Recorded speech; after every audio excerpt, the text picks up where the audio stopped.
उत्तर प्रदेश विधानसभा में आज 2026-27 के बजट पर चर्चा लगातार जारी रही। सत्ता पक्ष ने बजट को विकास और आत्मनिर्भरता की दिशा में मजबूत कदम बताया, जबकि विपक्ष ने इसे आम जनता से जुड़ी समस्याओं से भटका हुआ करार दिया।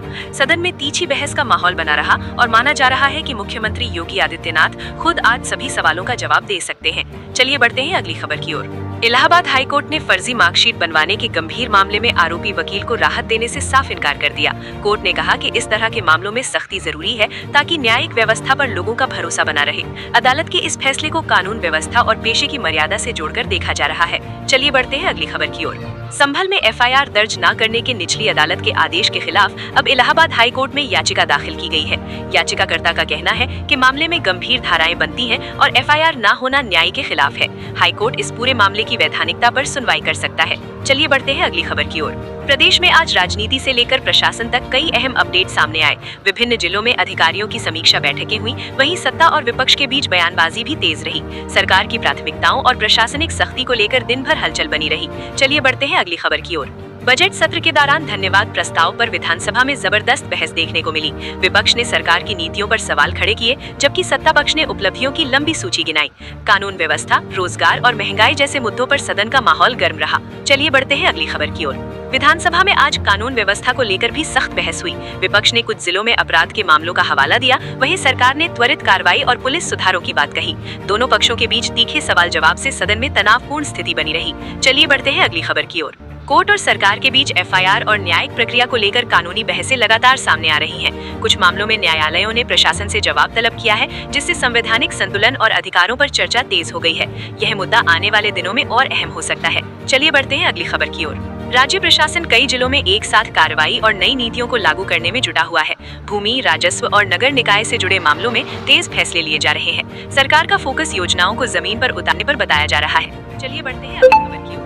यूपी सरकार के नए बजट में आईटी और इलेक्ट्रॉनिक्स सेक्टर के लिए 76% अधिक फंड का प्रावधान किया गया है। सरकार का मानना है कि इससे युवाओं को रोजगार मिलेगा और प्रदेश तकनीकी हब के रूप में उभरेगा। स्टार्टअप्स को भी इससे बड़ा फायदा मिलने की उम्मीद है। चलिए बढ़ते हैं अगली खबर की ओर। उत्तर और दक्षिण कॉरिडोर तथा सड़कों के उन्नयन के लिए 400 करोड़ रुपए की मंजूरी दी गई है। इससे यातायात व्यवस्था बेहतर होने और व्यापारिक गतिविधियों को रफ्तार मिलने की संभावना जताई जा रही है। सरकार इसे दीर्घकालिक विकास से जोड़कर देख रही है। चलिए बढ़ते हैं अगली खबर की ओर। यूपी एआई मिशन को गति देने के लिए बजट में 225 करोड़ रुपए का अलग प्रावधान किया गया है। शिक्षा, स्वास्थ्य और प्रशासन में आर्टिफिशियल इंटेलिजेंस के उपयोग को बढ़ावा देने की योजना है।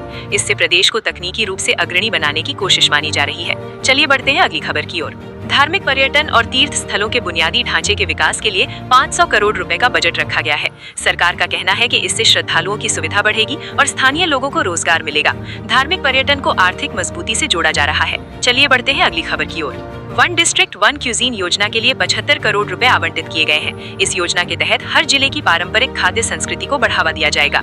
सरकार इसे पर्यटन और स्थानीय रोजगार से जोड़कर देख रही है। चलिए बढ़ते हैं अगली खबर की ओर। प्रदेश में सड़क, फ्लाईओवर, रेलवे ओवरब्रिज और लिंक रोड के लिए 34,468 करोड़ रुपए के खर्च की योजना बनाई गई है। सरकार का दावा है कि इससे कनेक्टिविटी सुधरेगी और ग्रामीण इलाकों को शहरी बाजारों से जोड़ा जा सकेगा।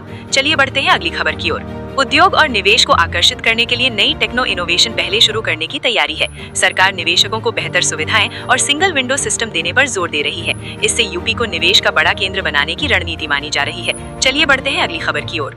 पर्यटन और धार्मिक कॉरिडोर के आसपास स्थानीय रोजगार बढ़ाने की योजना पर काम तेज किया गया है। होम स्टे, गाइड और हस्तशिल्प से जुड़े लोगों को प्राथमिकता देने की बात कही जा रही है। इससे पर्यटन के साथ साथ ग्रामीण आय बढ़ने की उम्मीद जताई जा रही है। चलिए बढ़ते हैं अगली खबर की ओर। पुलिस व्यवस्था को स्मार्ट और मॉडर्न बनाने के लिए बजट में 44,000 करोड़ रुपए से अधिक का प्रावधान किया गया है। नए थाने, आधुनिक उपकरण और प्रशिक्षण पर जोर दिया जा रहा है। सरकार का दावा है कि इससे अपराध नियंत्रण और तेज होगा। चलिए बढ़ते हैं अगली खबर की ओर। साइबर और डिजिटल पुलिसिंग को मजबूत करने के लिए विशेष योजनाएं लागू की जा रही हैं। ऑनलाइन फ्रॉड और साइबर अपराध पर लगाम लगाने के लिए नई यूनिट्स बनाई जा रही हैं। ये कदम बदलते अपराध पैटर्न को देखते हुए अहम माना जा रहा है। चलिए बढ़ते हैं अगली खबर की ओर। महिला सुरक्षा से जुड़ी विशेष मिशन योजनाओं को बजट में और मजबूती दी गई है। महिला हेल्पलाइन, फास्ट ट्रैक कोर्ट और जागरूकता कार्यक्रमों पर जोर दिया गया है। सरकार इसे सामाजिक सुरक्षा का अहम हिस्सा बता रही है। चलिए बढ़ते हैं अगली खबर की ओर। उच्च न्यायालय में आज कई नए कानूनी मामलों पर सुनवाई हुई। प्रशासनिक निर्णयों और संवैधानिक मुद्दों पर कोर्ट की सख्त टिप्पणियां भी सामने आई।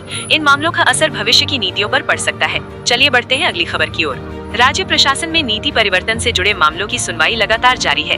कुछ फैसलों को चुनौती दी गई है तो कुछ पर सरकार ने अपना पक्ष रखा है। इससे प्रशासनिक पारदर्शिता को लेकर चर्चा तेज हुई है। चलिए बढ़ते हैं अगली खबर की ओर।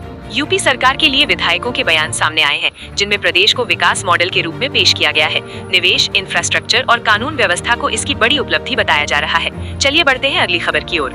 बजट में शिक्षा, स्वास्थ्य और रिसर्च सेंटर्स के लिए भी विशेष निवेश की घोषणा की गई है। मेडिकल कॉलेज, स्कूल इंफ्रास्ट्रक्चर और शोध संस्थानों को मजबूत करने की योजना है। सरकार का फोकस मानव संसाधन विकास पर बताया गया है। चलिए बढ़ते हैं अगली खबर की ओर। पर्यटन क्षेत्रों में नई होम स्टे योजनाओं का विस्तार किया जा रहा है। स्थानीय लोगों को सीधे रोजगार से जोड़ने के लिए प्रशिक्षण और वित्तीय सहायता देने की तैयारी है।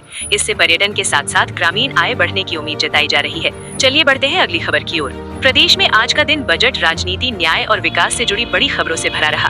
सरकार और विपक्ष दोनों ही मोर्चों पर सक्रिय नजर आए। आने वाले दिनों में इन मुद्दों पर और बड़े फैसले होने की संभावना जताई जा रही है। चलिए बढ़ते हैं अगली खबर की ओर।